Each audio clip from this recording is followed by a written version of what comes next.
Well, I think it's very unfair. You know, you become a leading candidate, you become just a person of prominence, and somebody sues you, and they say all sorts of things, and perhaps he settled just because he didn't want to go through the legal fees, or he didn't want to spend a lot of money. Peter would know this better. Peter's a great lawyer that happens to be sitting with you, and he understands exactly. So they settle it on the basis that it's a lot cheaper and quicker, and no publicity, no nothing, and they settle it.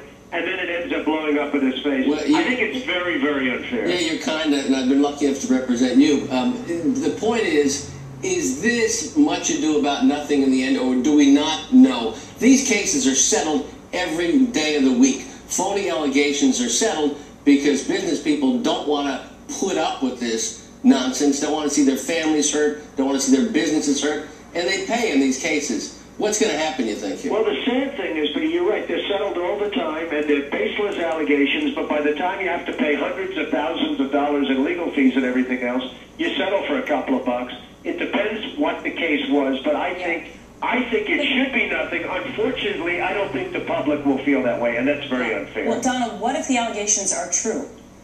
Well, I don't know if they're true. I mean, they were settled, and everybody seems to have been happy. The sad part, Gretchen, is they might have been totally false, and he may have settled just to save legal fees, which sometimes turns out to be a mistake. So how should he respond? I guess that's our question this morning. I think he probably has to say exactly what I said. Which is what? Which is basically he settled in order to save legal fees or something. I mean, you know, it looks bad, a little bit bad when he made a payment, but, you know, from a practical, real-world standpoint, and Peter knows this, you settle to save a lot of legal fees and years of aggravation. The only thing that should bother people about this whole thing, if you're a Herman Cain supporter, is that he had 10 days to respond to this. And his communications person who went on with Geraldo last night was a train wreck, and his comments are very elusive today. So you had 10 days to get a strategy. Hoping it goes away is not a good strategy. Well, he probably should have come forward and say, I was falsely accused of something. I settled in order to save legal fees, and that's probably what he should do. But it was settled. Unfortunately, professionals are going to understand this,